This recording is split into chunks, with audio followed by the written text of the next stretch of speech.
When a billionaire father notices his daughter's light fading, he knows something is terribly wrong. So he does the unthinkable. He disguises himself as a gardener in his own mansion to uncover the truth. What he witnesses breaks his heart. But he also discovers something beautiful. A brave black nanny standing as the only shield between his child and a cruel fiancée. And when he steps forward to reclaim his role as protector, justice blooms in the most unexpected way. This is a story about silent heroism, a father's redemption, and the courage to choose truth over comfort. Before we continue, don't forget to subscribe, like this video, and share where you're watching from in the comments. The pruning shears trembled in Edward Wallace's hands as he crouched low beside the rose bushes outside his own mansion. Through the wide-open living room window, afternoon sunlight spilled across Italian marble floors, catching the shimmer of a woman's crimson dress, Everly's. Her voice, refined yet razor-sharp, sliced through the warm spring air. "Do you call this clean, Abigail? I said wipe the table, not smear dirt across it." 5-year-old Abigail stood frozen in the center of the vast room, her small hands clutching a cloth nearly as large as her torso. Tears pooled in her brown eyes, threatening to spill down her cheeks. She opened her mouth as if to apologize, but no words came. Beside her, Amber Robinson, the nanny dressed in her crisp black and white uniform, stepped forward with quiet authority, her dark skin glowing in the sunlight. "She's trying her best, ma'am," Amber said gently, her voice steady, despite the tension crackling in the air. "She's only 5 years old." "Stay out of it," Everly snapped, whirling around to face the nanny. Her perfectly styled blonde hair swung like a weapon as she moved.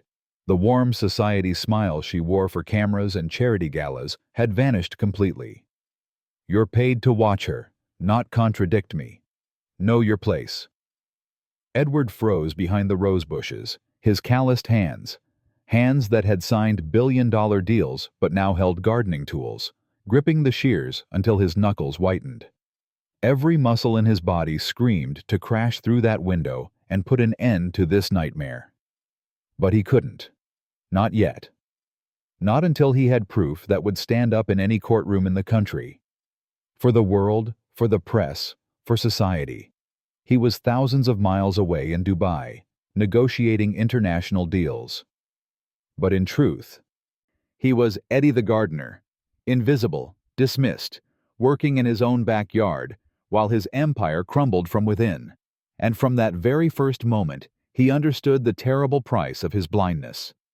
A man of immense power, reduced to silence, forced to watch his daughter's spirit break through glass he once thought protected them. That was when Edward Wallace made a promise to himself. Everly's mask would fall. Amber's courage would be honored. And his daughter would learn that her father, though late to the battle, would fight for her until his last breath. But to understand how Edward Wallace, one of the most powerful men in America, ended up disguising himself as a gardener in his own home, we have to go back 3 months, back to when he still believed in fairy tales and second chances. Back to when he thought love and loyalty could be bought with diamonds and promises. Back to the moment he ignored the first warning sign, a message from a woman he'd barely noticed, a nanny named Amber Robinson, who wrote simply, "Mr. Wallace, I have concerns about Abigail's well-being. We need to talk." It was that message that changed everything. That message that planted the seed of doubt, and that doubt that drove a billionaire to become a ghost in his own life. 3 months earlier, Edward Wallace had deleted Amber's message without a second thought. He'd been in a boardroom in Singapore, finalizing a merger that would add another billion to his portfolio. Concerns about Abigail's well-being. He'd assumed it was about bedtimes or vegetables, the mundane worries that came with raising a child.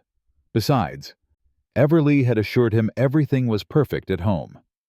His fiancée's voice had been honey-sweet on the phone. "Abigail and I are bonding beautifully, darling. The nanny is just being overprotective." Now, 1 week into his masquerade as Eddie the gardener, Edward understood the true cost of that deletion.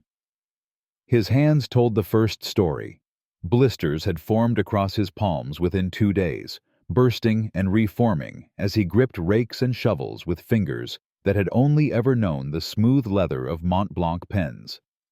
Each morning, he wrapped them in gauze beneath his work gloves, biting back groans as he hauled bags of mulch and trimmed hedges under the merciless spring sun.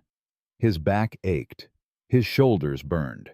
But the physical pain was nothing, compared to what he witnessed through those mansion windows.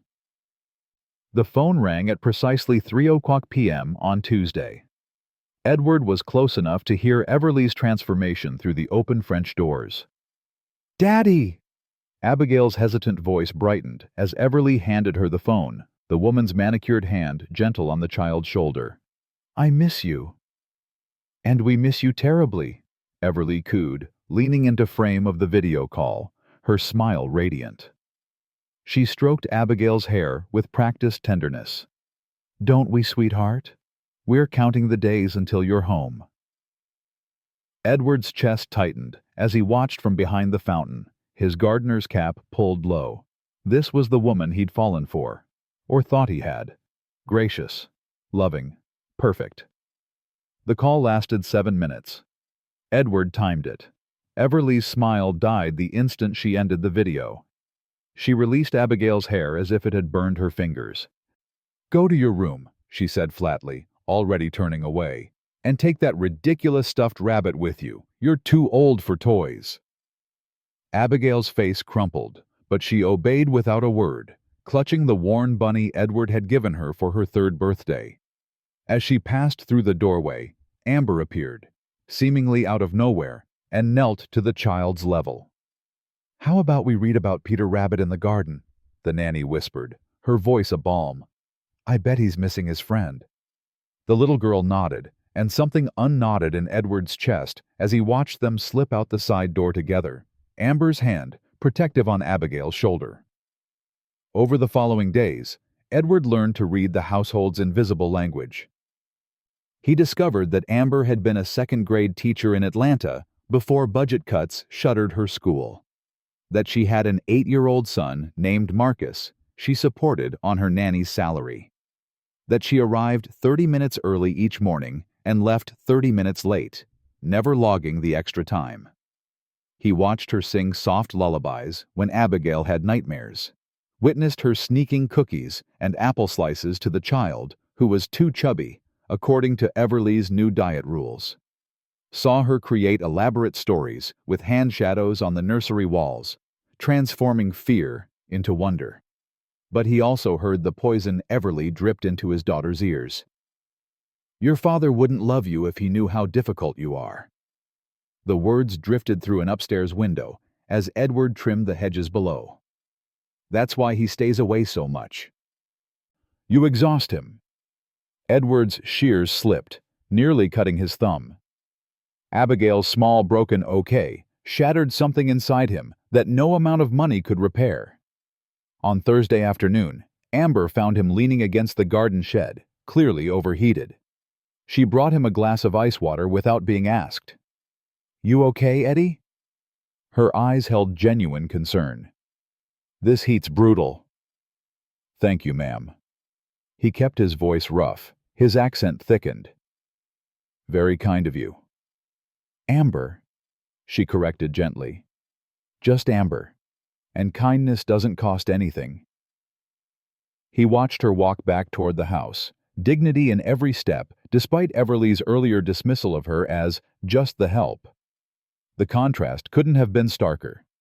Each night, Edward returned to the budget motel 15 miles away.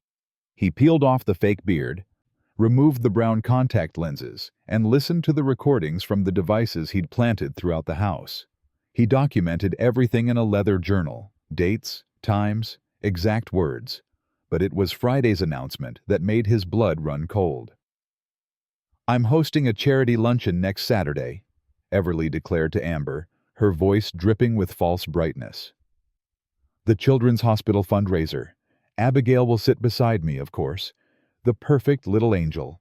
Make sure she looks presentable. The press will be there." Edward's jaw clenched in the darkness of his motel room, the perfect family showcase. The final performance. He had 1 week to gather irrefutable proof. 1 week before Everly paraded his broken daughter before cameras and donors, using Abigail's pain to polish her own image. 1 week to decide how a father makes things right when he's already failed so catastrophically. The pruning shears lay on the nightstand beside his Rolex. Tomorrow, he would pick them up again. Tomorrow, he would return to being invisible. But the clock was ticking. The hidden cameras were working better than Edward had anticipated, and revealing far worse than he'd imagined. At 6:47 a.m. on Monday, the bedroom camera captured Everly's morning inspection. Abigail stood motionless in her lilac dress, small hands clasped in front of her, while Everly circled like a predator evaluating prey.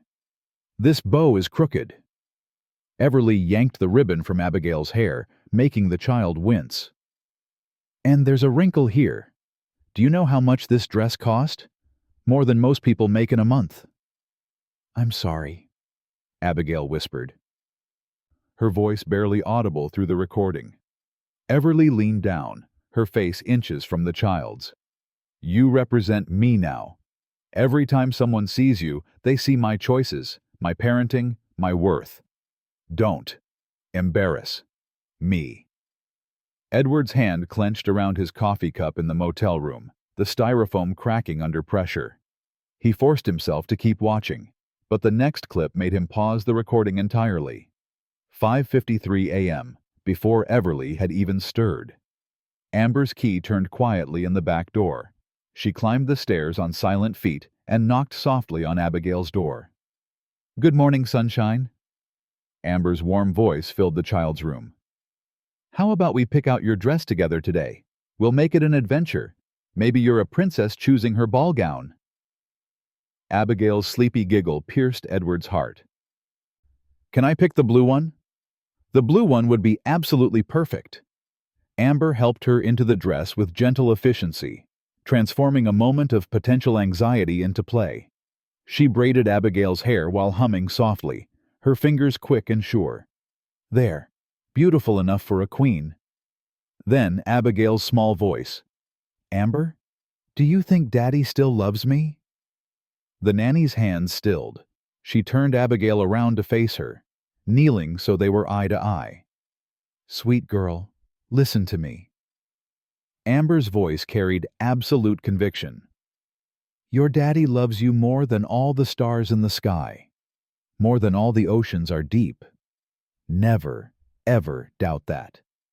Sometimes grown-ups have to be away, but that doesn't change love.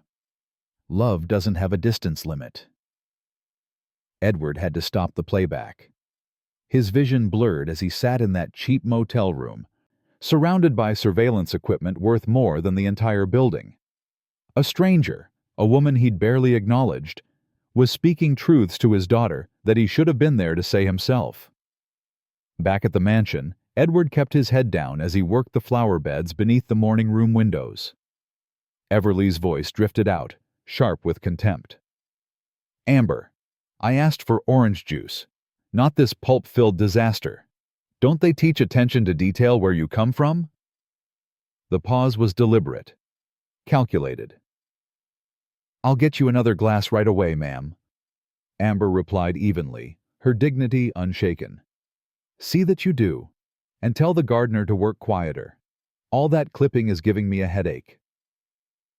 Edward's jaw tightened, but he kept his shears moving, slower now, quieter. Invisible. That afternoon, he was adjusting a sprinkler when Everly's voice carried from her private balcony. She was on her phone, thinking herself alone. "No, seriously, Jessica, the nanny has to go." Everly's laugh was cold. "She's far too soft with Abigail. The child needs real discipline, not this gentle parenting nonsense. I'll find a reason to fire her before the month is out. Maybe some jewelry will go missing. You know how that works." Edward's hands shook so violently he had to set down the wrench before he broke it. Rage flooded through him. Hot, primal, barely controlled. He closed his eyes and counted to 20, forcing his breathing to steady. Later that evening, as Edward emptied trash from the kitchen, he overheard Sophia, the elderly housekeeper who'd worked for his family for 15 years, speaking quietly to Amber near the pantry. "Be careful, dear." Sophia's weathered hand touched Amber's arm. "Mrs. Bates has fired 3 nannies already.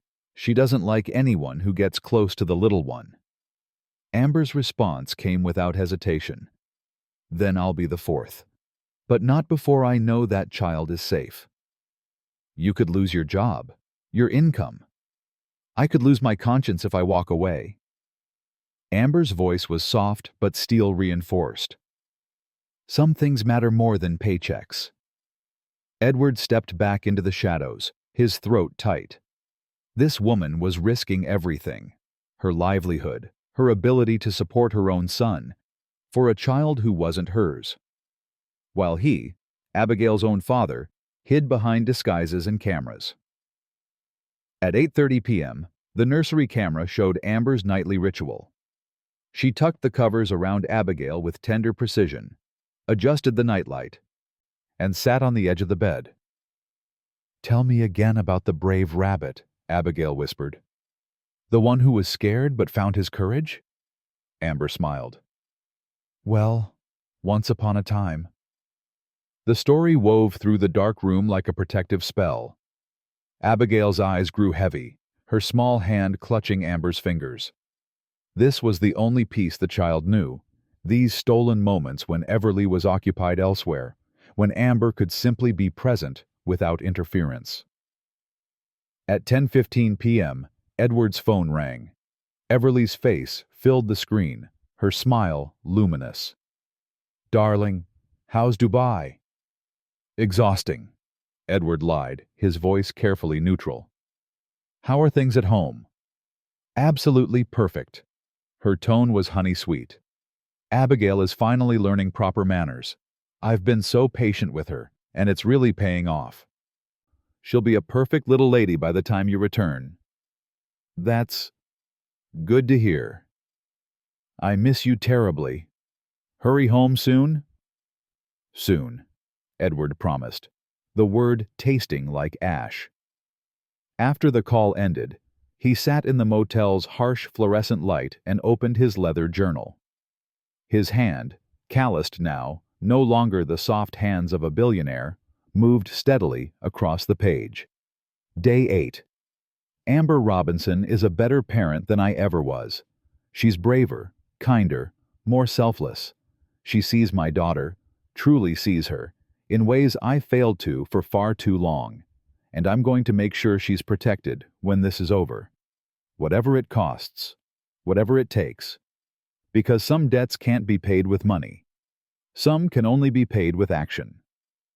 He closed the journal and stared at his reflection in the darkened window. Somewhere between the mansions and the mulch, between power and pruning shears, Edward Wallace was learning what it really meant to be a father. The lesson was late, but it wasn't too late. Not yet. If Amber's courage is moving you the way it's moving me, hit that like button. This woman is risking everything for a child who isn't hers. That's the kind of heroism that deserves to be celebrated. Drop A in the comments if you've ever known someone like Amber. Someone who stood up when everyone else looked away. And stay with us, because Edward's about to make his move. Those words echoed in Edward's mind as he arrived at the mansion Thursday morning, 3 days before the charity luncheon. White tents were being erected on the south lawn. Caterers bustled through the kitchen. Crystal chandeliers were being polished until they blazed like captured stars. And at the center of it all stood Everly, directing traffic with the confidence of a woman who believed herself untouchable. Edward was pruning the topiaries near the conservatory when he heard the crash. The sound of shattering crystal pierced the morning air, followed by a child's gasp of horror. Through the French doors, he saw Abigail frozen beside a table of decorative vases, shards of cobalt blue glass scattered across the marble like frozen tears. Her small hands flew to her mouth. I'm sorry. I was just trying to help make it pretty." Everly's heels clicked across the floor like gunshots. She towered over the child, her face contorted with rage that no longer bothered to hide itself. "Stupid child." The words exploded from her mouth. "Do you know what that cost? Do you have any idea? That was a 15th century Venetian glass vase worth more than—" She caught herself, breathing hard. "More than you could possibly understand. It was an accident, ma'am." Amber appeared from the dining room, moving swiftly to place herself between Everly and Abigail. "She was just trying to help with the decorations. She didn't mean—" "I don't pay you to make excuses for her failures." Everly whirled on the nanny, her blonde hair whipping like a weapon. "I pay you to ensure she doesn't destroy priceless heirlooms."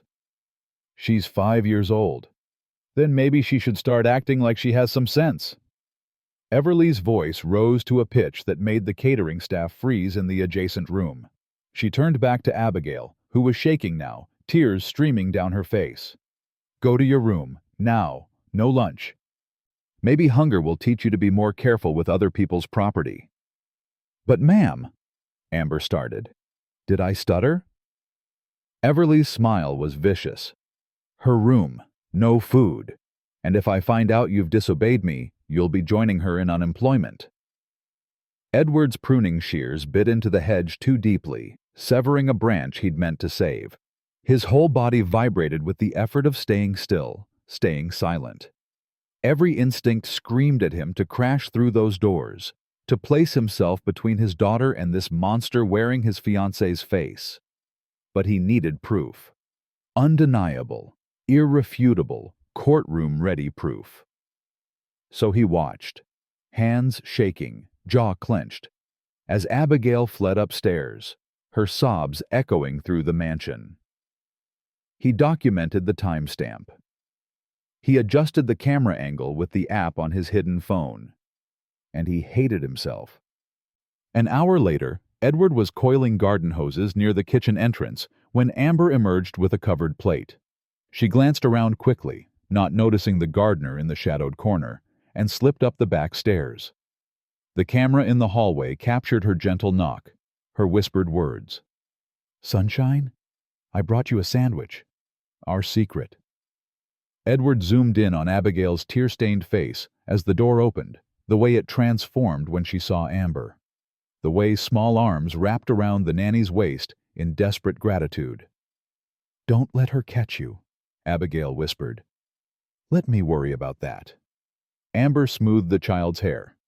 "You just eat, okay? Keep your strength up." During his lunch break, Edward sat with the other staff in the groundskeeper's shed, a privilege of his Eddie persona. Marcus, the head groundskeeper who'd worked the estate for a decade, shook his head as he bit into his sandwich. "Getting worse, you know," Marcus said quietly. "When she first came around, Mrs. Bates was all sweetness. But last few months, it's like she don't even care who sees anymore." "Sees what?" Edward kept his voice rough, curious, but not too interested. "The way she treats that little girl." Sophia, the housekeeper, wrapped her shawl tighter despite the warm day. "Started subtle, little criticisms, impossible standards. Now," she shook her head. "That nanny lady, Miss Amber, she's the only reason the little girl smiles at all." "Miss Amber's a good woman," Marcus agreed. "Got a kind heart. But Mrs. Bates is gonna fire her soon, mark my words. She don't like anyone getting close to the child." Edward filed away every word, every observation. The pattern was clear. Everly had been testing boundaries, seeing how much she could get away with. And with each week he stayed away, those boundaries had expanded until they'd consumed his daughter's entire world. That afternoon, while calibrating a sprinkler system beneath Everly's study window, Edward heard her on the phone.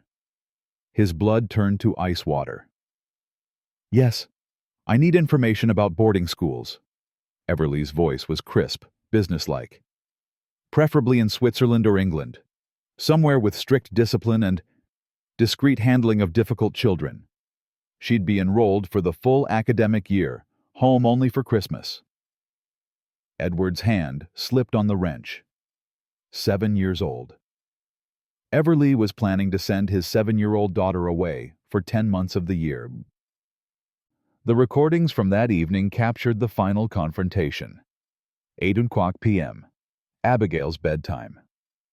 Amber was in the nursery, about to begin the nightly story ritual, when Everly appeared in the doorway. "What are you doing?" Amber straightened, calm but alert. "Getting Abigail ready for bed, ma'am. She needs to learn to sleep alone." Everly's tone was flat, final. "No more stories, no more songs, no more coddling. Starting tonight." "Children need comfort, ma'am." Amber's voice remained gentle but firm, especially when they've lost a mother. "Bedtime routines provide security. Don't you dare lecture me about child psychology." Everly stepped into the room, and even through the camera, Edward could feel the temperature drop. "I am going to be her mother, and I will decide what she needs. With respect, ma'am, cross me again and you're gone." Everly's smile was a razor blade. "No references, no severance, nothing. You'll be unhireable in any decent household in this city. Do I make myself clear?" The silence stretched for 3 heartbeats. "Crystal clear, ma'am," Amber finally said. "Good. Now get out. Abigail will put herself to bed like a big girl." After Everly left, the hallway camera caught something that made Edward's throat tighten. Amber didn't leave.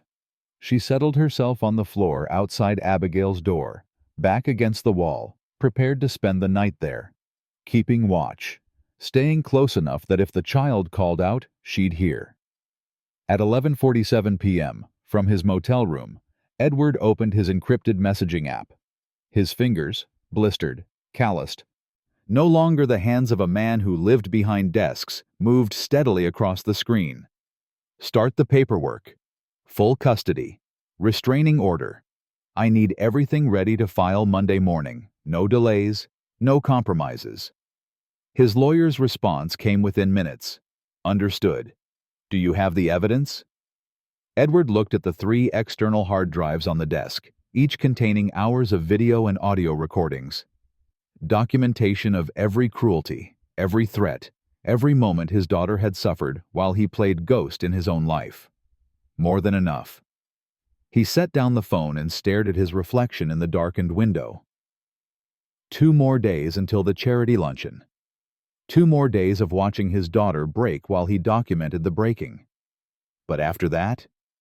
After he had footage of Everly performing her perfect family charade for cameras while the truth lived in these recordings? After that, the gardener would disappear, and Edward Wallace, father, protector, reckoning, would finally come home. But first, he had to endure one more performance. Saturday morning arrived with cloudless skies and perfect weather, as if nature itself had been hired for Everly's production. Edward arrived at dawn, watching through the kitchen window as his fiancée descended the main staircase at 7:00 a.m., already fully transformed. The red Valentino dress hugged her figure like liquid silk. Her hair cascaded in perfect waves over bare shoulders. Diamond earrings, the ones he'd given her for their engagement, caught the morning light like captured fire. Her makeup was flawless. Her smile practiced to perfection in the mirror. She was breathtaking. She was terrifying. At 8:30 a.m., Amber appeared in Abigail's room with the white lace dress Everly had selected. Edward's camera caught the nanny's gentle hands as she helped the child into the constricting garment, her fingers working carefully around the tight smocking that would allow no freedom of movement. "These braids are too tight," Abigail whimpered as Amber began working on her hair, following Everly's exacting specifications. "I know, sunshine. I'm sorry." Amber's voice was thick with emotion she couldn't fully hide. "Just a few hours. You're so brave. Braver than you know." "I don't feel brave. The bravest people never do." Amber tied off the second braid, each one pulled so taut it lifted the corners of Abigail's eyes. "They're just doing what they have to do, moment by moment. That's you today." By 11:00 a.m., the South Lawn had transformed into something from a magazine spread. White tents billowed in the gentle breeze. Crystal and china gleamed on tables draped in cream linen. Arrangements of roses, the ones Edward himself had cultivated, adorned every surface. The guests began arriving in Mercedes and Bentleys, women in designer dresses and men in crisp linen suits. Society columnists with cameras, potential donors with checkbooks, the machinery of wealth and influence, all gathered to witness Everleigh's charitable generosity. Edward knelt beside the rose beds at the lawn's edge, pruning shears in hand, a ghost in canvas work clothes. From this vantage point, he could see everything while remaining completely invisible. Everleigh glided through the crowd like royalty, her laugh musical, her touch on arms and shoulders expertly calibrated for maximum charm. She was magnificent. She had always been magnificent at this, the performance of perfection. At noon, Abigail was brought out from the house, Amber's steadying hand on her shoulder. Everleigh swept toward them, and the nanny was dismissed with a subtle gesture. "Ladies and gentlemen," Everleigh announced, drawing the crowd's attention, "I'd like you to meet my darling stepdaughter, Abigail." She placed a possessive hand on the child's shoulder. Abigail stood rigid, eyes downcast, a porcelain doll in human form. "Oh, she's precious," one woman cooed, leaning down. "Hello, sweetheart. Are you enjoying the party?" Abigail remained silent. Another guest laughed gently. "She's so quiet." "Is she shy?" Everleigh's response came with practiced warmth and just a hint of knowing humor. "Just well-mannered. I believe children should be seen and not heard, don't you? So rare these days to find a child who understands propriety." Laughter rippled through the guests, agreeable, approving laughter. Edward saw his daughter flinch as if struck. Lunch was served on the terrace at 12:30. Edward worked the rose beds 10 feet away, close enough to hear everything, close enough to document it all with the device hidden in his work vest. The guests saw him, their eyes passed over him, but they didn't see him. A gardener was furniture, decoration, part of the landscaping. Amber moved between the tables with quiet efficiency, refilling water glasses, ensuring everything ran smoothly. She was professional, gracious, nearly invisible in the way that servants were expected to be. "You have wonderful help," one guest, an older woman with kind eyes, said to Everleigh, then turned to Amber directly. "How long have you been with the family, dear?" Amber opened her mouth to respond, but Everleigh's voice cut across the space like a blade wrapped in silk. "The help don't need to socialize, Mrs. Richardson." Her smile never faltered. "Amber, the kitchen needs you, please." The uncomfortable silence lasted only a heartbeat before conversation resumed. But Edward saw several guests exchange glances. Saw Mrs. Richardson's expression tighten. Abigail sat at a smaller table designated for children, though she was the only child present. Her plate remained mostly untouched, despite Everleigh's sharp voice carrying across the terrace at intervals. "Eat properly, Abigail. Sit up straight. Don't slouch like that. Smile, darling. People are watching." The child's hands trembled as she lifted her fork. Edward's grip on his pruning shears tightened until his knuckles whitened. At 1:15 p.m., a waiter carrying a tray of desserts navigated the narrow space between tables. His elbow, just barely, bumped the children's table as he passed. Abigail's juice glass wobbled, tipped, fell. The cranberry juice spread across the pristine white tablecloth like blood across snow, seeping toward the edge in slow motion. The glass rolled once, twice, before settling with a soft clink against a plate. Conversation didn't stop immediately. Most guests didn't even notice. But Edward noticed, and Abigail noticed, and Everleigh noticed. The society smile melted from Everleigh's face like wax near flame. For one unguarded moment, one crystalline moment that Edward's hidden camera captured in perfect clarity, her expression transformed into something raw and ugly. Pure fury, unfiltered rage, the truth beneath the performance. She rose from her seat, crossed to the children's table, and the entire garden seemed to hold its breath. Edward's hand moved to his pocket, fingers closing around his phone. One call.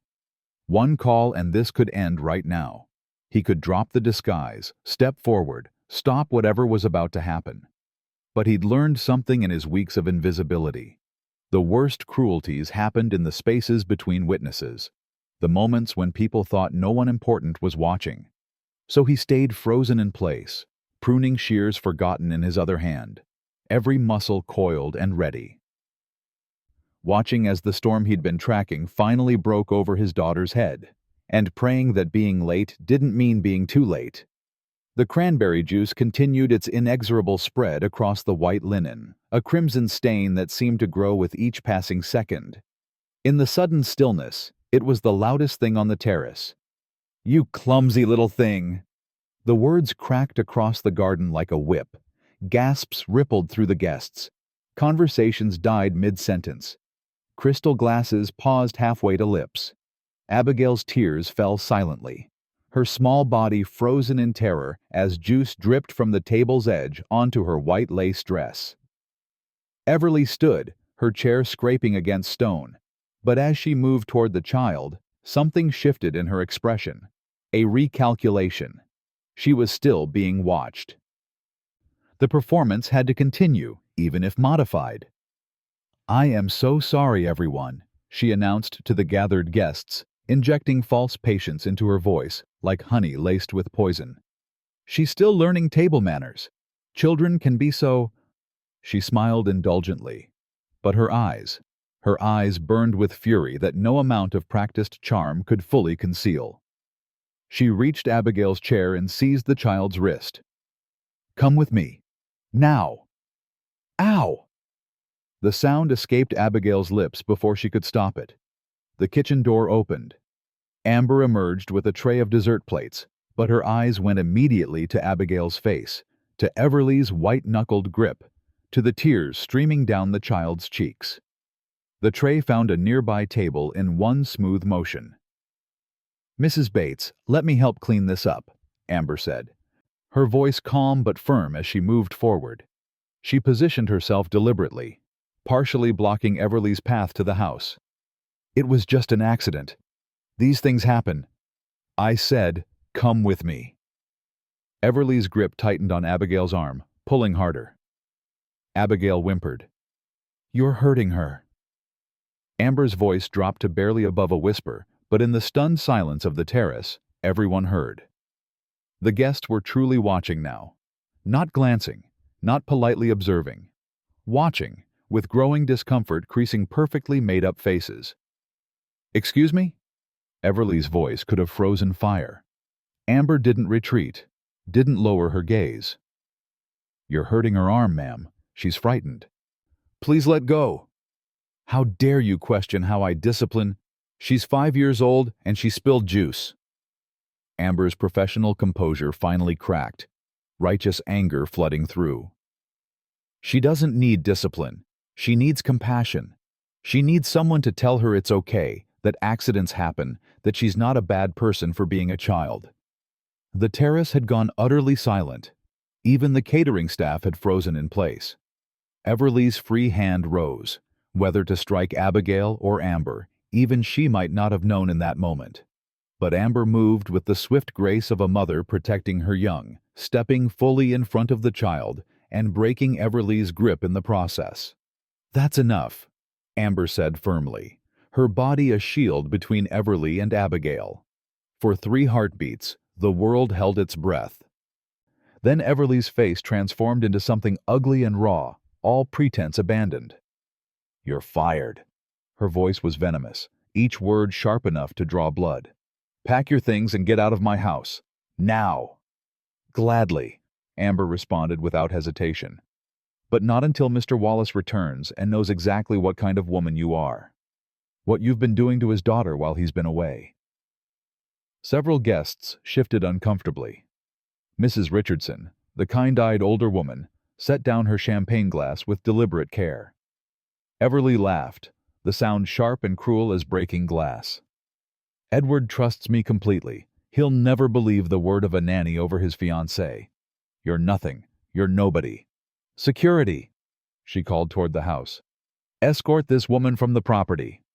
Maybe not. Another voice cut through the tension. Everyone turned. Edward Wallace stood at the edge of the terrace, still wearing his gardener's canvas work clothes, dirt under his fingernails, fake beard slightly askew from the humid afternoon. But his eyes were his own, clear, focused, burning with an intensity that made several guests step back involuntarily. He pulled off the false beard and dropped it to the ground, removed the brown contact lenses and let them fall. Straightened to his full height, no longer the hunched, invisible laborer, but a man who commanded boardrooms and built empires. But he might believe his own eyes. The silence that followed was absolute. Not a breath, not a whisper. Even the birds seemed to have stopped singing. Everly's face went through a remarkable transformation. Shock, disbelief, calculation. Then a desperate attempt to resurrect the society smile. Edward? Darling, you're back early. Why are you dressed like... I've been here for 2 weeks, Everly. His voice was quiet, controlled, more terrifying for its calmness. Watching, listening, recording every single moment. He walked forward slowly, each step measured and deliberate. Guests parted like water before him. He moved past Everly without looking at her, dropped to one knee in front of where Amber still stood protecting Abigail, and held out his arms to his daughter. I'm here now, sweetheart, he said softly, his voice breaking on the last word. Daddy's here, and I am so sorry. Abigail's small voice was barely audible. Daddy? It's me, baby girl. I'm home. She launched herself into his arms with a sob that shattered what remained of Edward's carefully maintained composure. He held her against his chest, one hand cradling her head, whispering apologies into her hair while she clung to him like a drowning child to a life raft. Over his daughter's shoulder, Edward's eyes met Amber's. She was crying now too, silent tears of relief streaming down her face. Thank you, he mouthed. She nodded once, then stepped back, giving father and daughter the space they needed. Edward stood, Abigail still in his arms, and finally turned to face Everly. The woman stood frozen, her perfect makeup unable to hide the panic now flooding her features. Yes! Can we all agree that Edward's reveal was everything? If you've been waiting for this moment since the beginning, smash that like button. Let's celebrate truth winning over deception. Comment below. What would you have said to Everly in that moment? And if you haven't subscribed yet, what are you waiting for? We share stories where courage wins, where justice matters, where the silent heroes finally get recognized. Join this community. We need people like you here. I think, Edward said quietly, his voice carrying to every corner of the suddenly silent terrace. We need to have a conversation, don't you? He set Abigail down gently, keeping one protective hand on her shoulder, and stepped fully into the gathering. The pruning shears dropped from his other hand, clattering against stone. Then came the work gloves, pulled off finger by finger with deliberate slowness. The canvas cap followed. Gasps rippled through the crowd like wind through wheat. Edward? Mrs. Richardson whispered, leaning forward in her seat. Edward Wallace? Everly's face drained of color so rapidly she might have been carved from marble. That's impossible. You're in Dubai. I spoke to you last night. No, Edward interrupted, his voice quiet but carrying absolute authority. I've been right here, in my own home, watching every moment, hearing every word. His hands moved to his face, peeling away the fake beard that had transformed him into invisible Eddie the gardener. The adhesive released with a soft sound that seemed thunderous in the silence. Recognition spread through the guests like wildfire. Whispers ignited into murmurs. Oh my God, it really is him. Edward Wallace. The Edward Wallace. He was here the whole time? Everly stumbled backward, her designer heels catching on the terrace stones. You were spying on me? On us? How dare you? I was protecting my daughter, Edward corrected, each word precise and cutting. Something I should have done months ago. Daddy? Abigail's voice was small, uncertain, as if she couldn't quite trust what her eyes were telling her. Is it really you? Edward's expression softened completely as he looked down at his daughter. Yes, baby. It's really Daddy. I'm so sorry I've been away. The child didn't run immediately. She stood frozen, torn between hope and fear, until Edward knelt down and opened his arms. Then she launched herself at him with a sob that broke something in every parent present. He caught her, lifted her, held her against his chest as if he'd never let go again.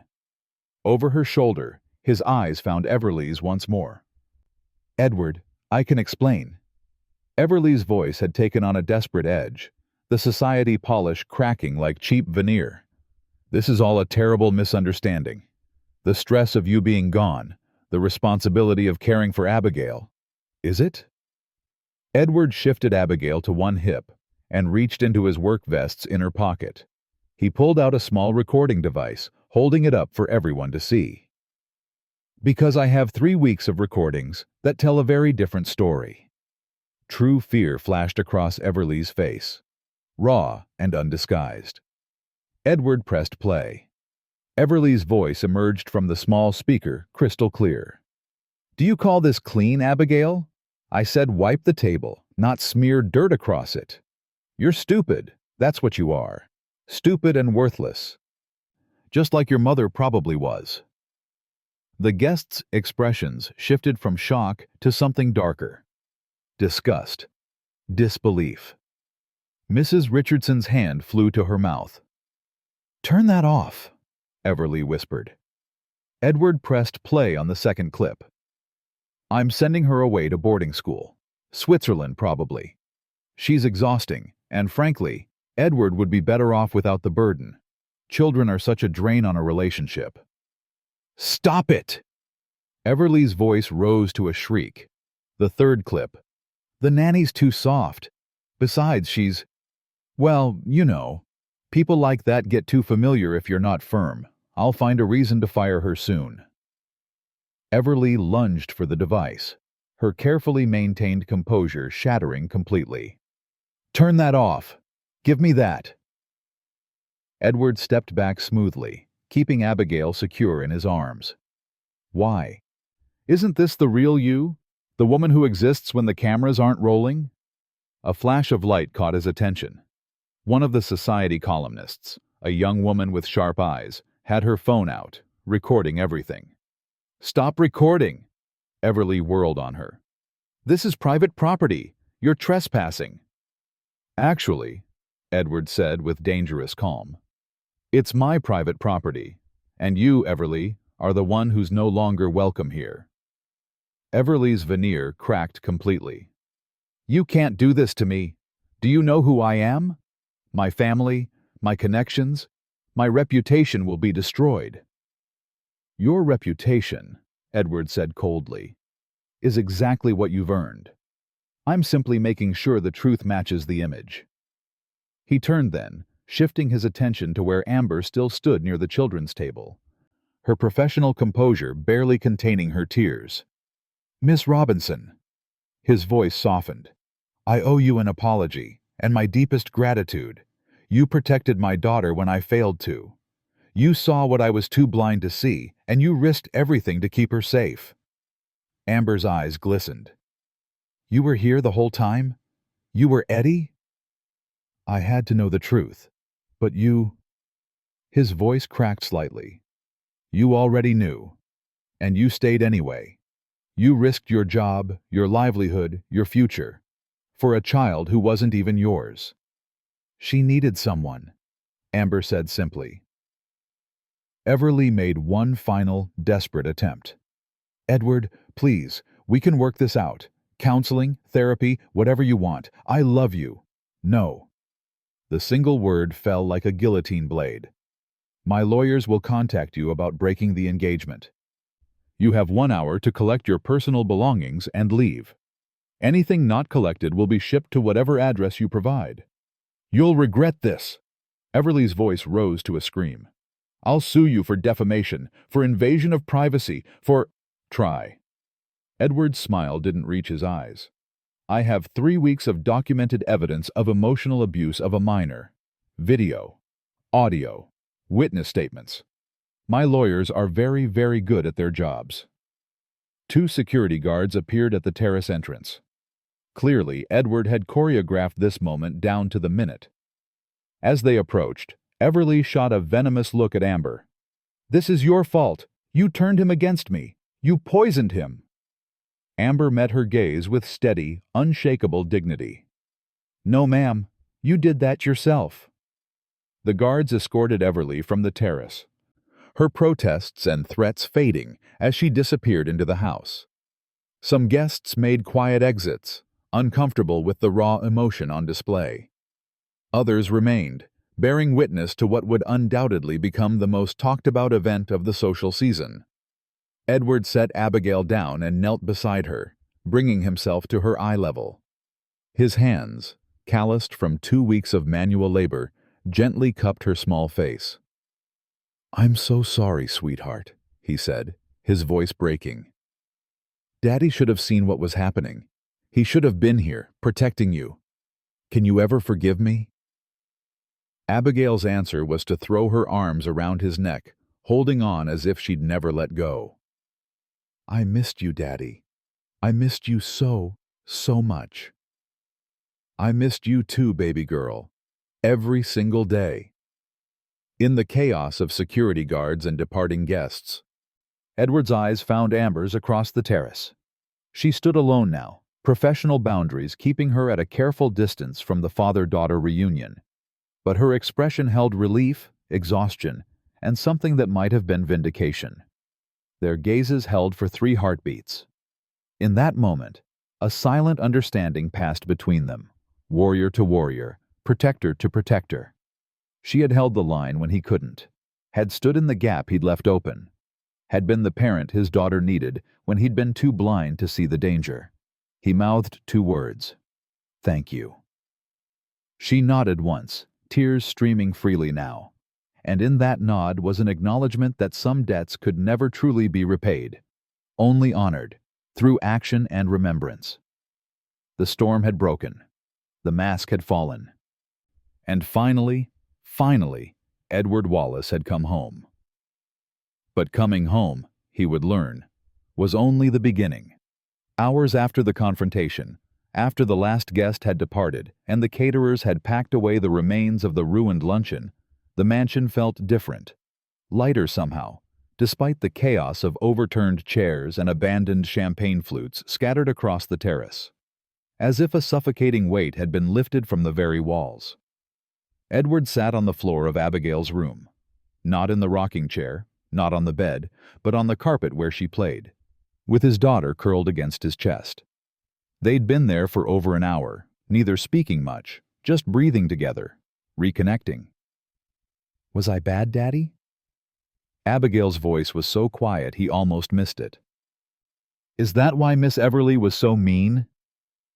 The question pierced Edward's heart like a physical blow. He pulled back just enough to see her face, to make sure she could see his eyes when he answered. No, baby.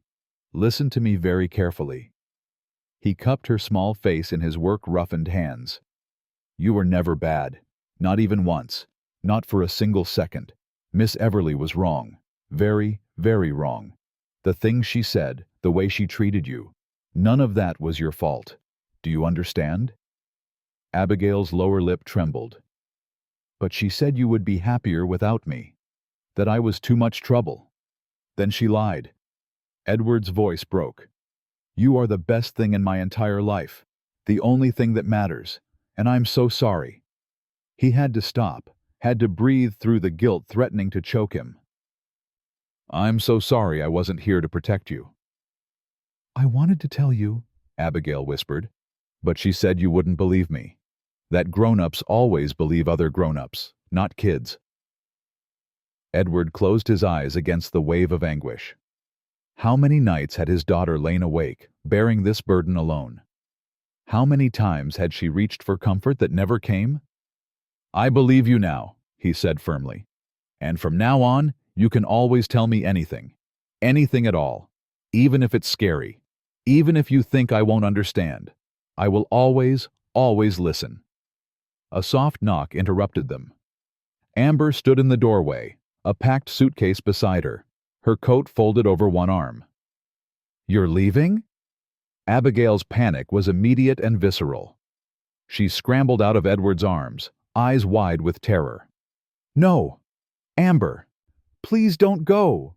Amber knelt quickly, catching the child's hands in hers. "Well, I was fired, sweetheart. Remember? And sometimes when that happens—" "Actually," Edward stood, his heart hammering.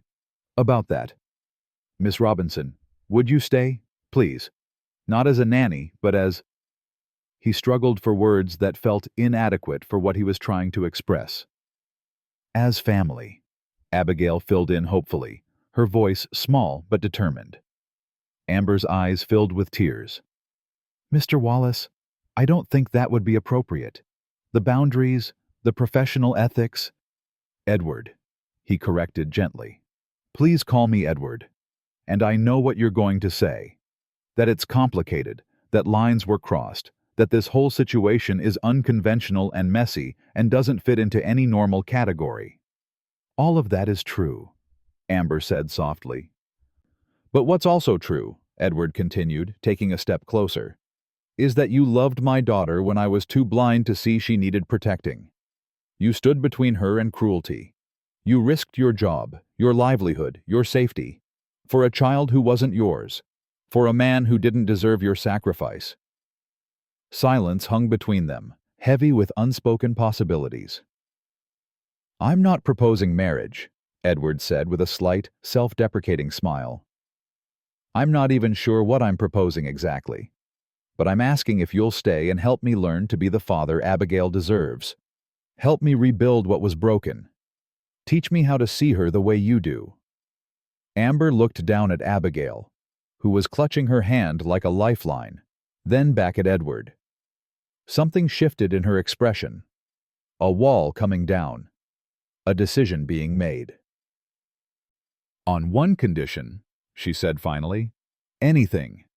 No more disguises, no more hiding, no more surveillance and secrets, just truth, even when it's hard. Especially when it's hard." Edward extended his hand across the space between them. "I can promise you that." Their handshake was firm, sealing something that felt more significant than either of them could quite name. Abigail cheered, wrapping her arms around both of them. And for the first time in months, Edward heard his daughter's laughter ring clear and free. The following days unfolded in a rhythm that felt both strange and right. Edward took an indefinite leave from Wallace Enterprises, delegating responsibilities to his executive team with instructions not to contact him unless the building was literally on fire. For the first time in a decade, business took a back seat to something more important. He and Abigail began therapy, together and separately. Dr. Morrison was patient, experienced, and didn't flinch when Edward broke down in the third session, finally letting himself feel the full weight of his failures. Amber stayed. Not in the nanny's quarters, but in a guest suite on the second floor. The arrangement was unconventional, undefined, but it worked. Gradually, the household found its rhythm. Small moments became monuments. Edward learning to braid hair, his large fingers clumsy at first, but growing more confident with each attempt. Amber teaching him Abigail's favorite lullabies, her voice soft in the evening light. Family dinners around the kitchen table, not the formal dining room, where they talked and laughed and sometimes cried. The press, predictably, had a field day. "Billionaire goes undercover to expose abusive fiancée," screamed the headlines. Photos of Edward in his gardening disguise went viral. Opinion pieces debated his methods, his ethics, his right to surveil his own home. Everly attempted a smear campaign, her lawyers firing off statements about invasion of privacy and emotional distress. But the recordings were damning, and public opinion was brutally swift. Other former employees, 2 previous nannies and a housekeeper, came forward with their own stories of Everly's cruelty and manipulation. Through it all, Amber remained the calm center. She deflected media attention, maintained boundaries, and focused on what mattered: Abigail's healing. Edward watched her one evening from the kitchen doorway. She was in the living room with Abigail, the two of them building an elaborate blanket fort. Amber's laughter rang out as the structure collapsed for the third time, and she caught Abigail in a gentle tackle, both of them dissolving into giggles on the carpet. Something shifted in Edward's chest, a recognition that felt both terrifying and inevitable. He pushed it away quickly. Too soon, too complicated, too much had happened. But the feeling lingered, warm and persistent as candlelight. 3 months later, on a Saturday morning in early autumn, Edward woke to the sound of laughter drifting up from the garden. He found Abigail and Amber outside, making leaf piles and jumping into them with wild abandon. His daughter's laugh, free, unrestrained, joyful, rang through the air like music.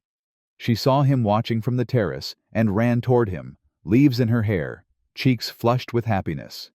"Daddy, come jump with us!" And as he joined them in the golden morning light, leaves crunching beneath his feet, and Amber's warm smile welcoming him into the game, Edward Wallace finally understood what home truly meant. It wasn't about mansions or money or the empire he'd built. It was these people, this moment. Everything else was just walls and windows. This was finally coming home.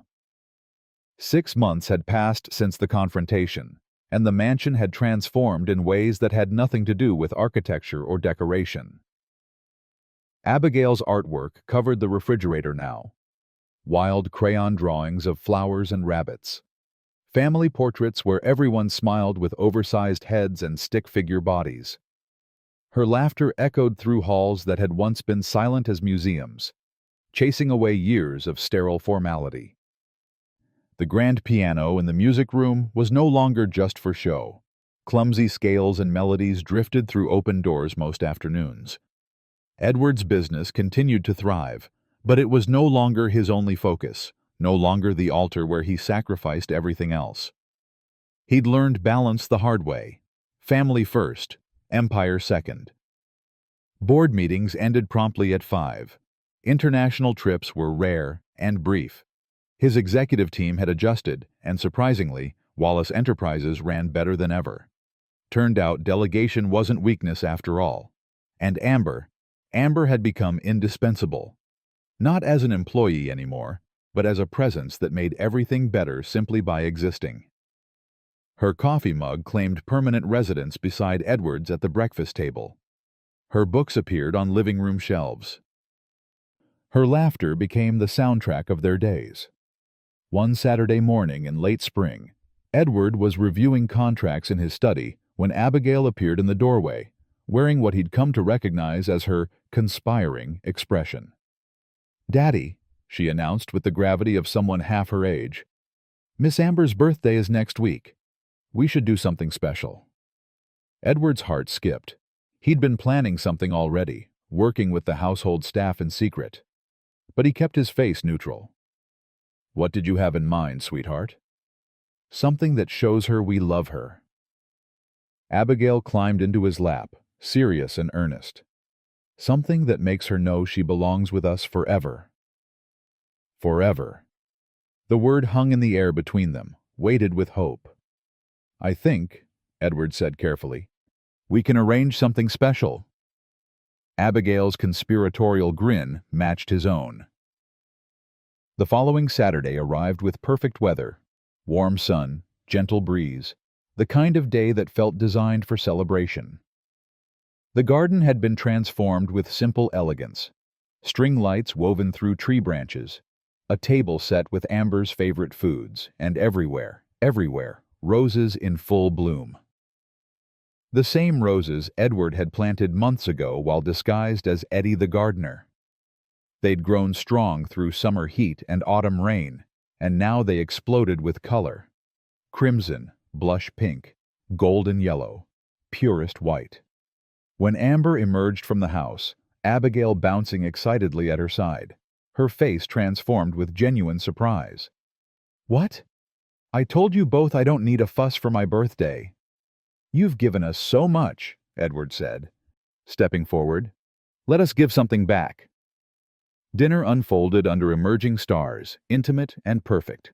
Marcus had grilled chicken with herbs from the garden. Sophia had made her famous peach cobbler. But the real gift was Abigail's handmade card, construction paper covered with glitter and careful printing. "To Amber, who teached me that love is braver than scared. I love you forever." Amber cried. Edward pretended his eyes weren't also damp. After Abigail reluctantly headed to bed, after 3 glasses of water, 2 more stories, and 1 final hug, Edward and Amber sat on the terrace. The night was warm, jasmine-scented, alive with cricket song. "I never imagined this," Amber said softly, staring at the garden where lights twinkled like captured stars. "When I took the nanny position, I just needed a job. A way to support Marcus and keep us afloat." "And you got a broken family instead," Edward replied. "No." Amber turned to face him, her expression fierce and tender at once. "I got a family worth fighting for." Edward's hands trembled slightly as he set down his wine glass. "Amber, I need to tell you something. And I need you to know I don't expect anything. I won't let this affect our arrangement or make things uncomfortable. But "Edward," she interrupted gently, "just say it." He met her eyes. "I'm falling in love with you. Maybe I have been since the moment I saw you stand up to Everly, but I know it's complicated. The power dynamic, the history, the way we came together. It is complicated," Amber agreed. Edward's heart sank. "But," she continued, and hope flared again, "maybe complicated isn't bad. Maybe it just means we have to be intentional, honest, patient."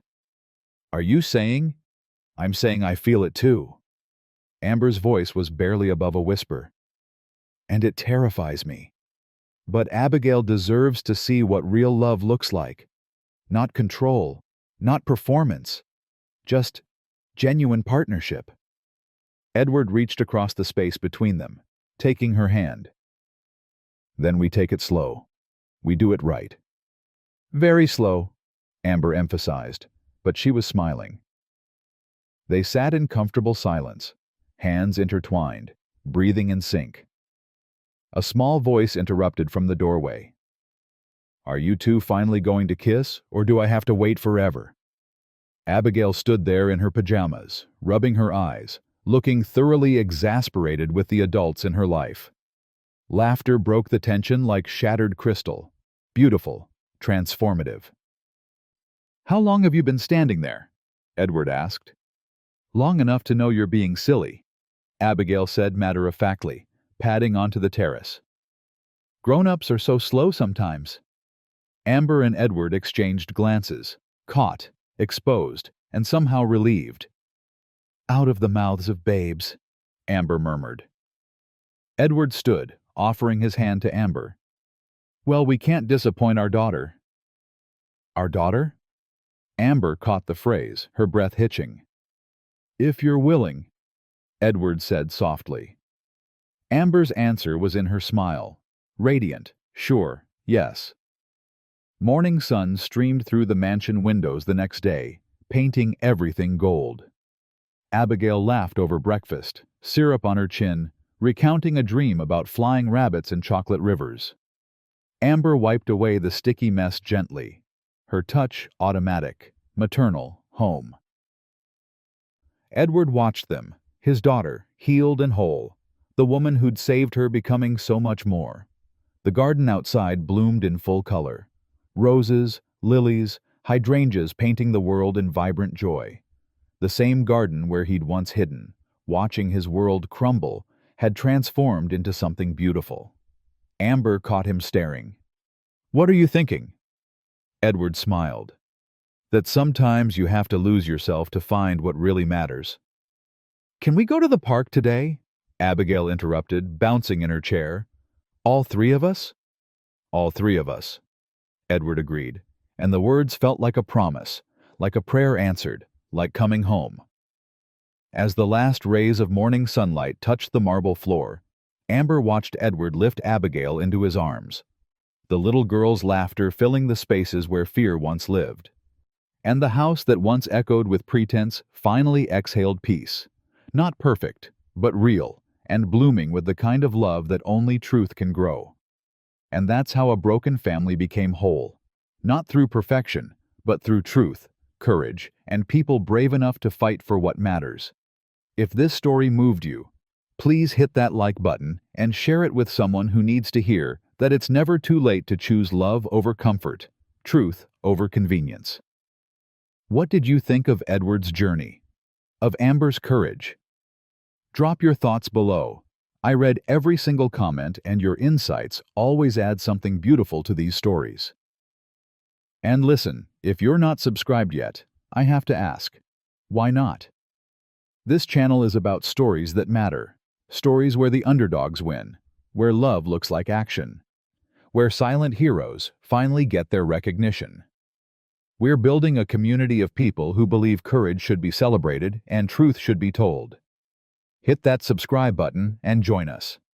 More stories like this are coming, and I don't want you to miss them. From my heart to yours, thank you for being here. Thank you for caring about Abigail, for cheering for Amber, for believing Edward could change. You make this community what it is. I'll see you in the next story.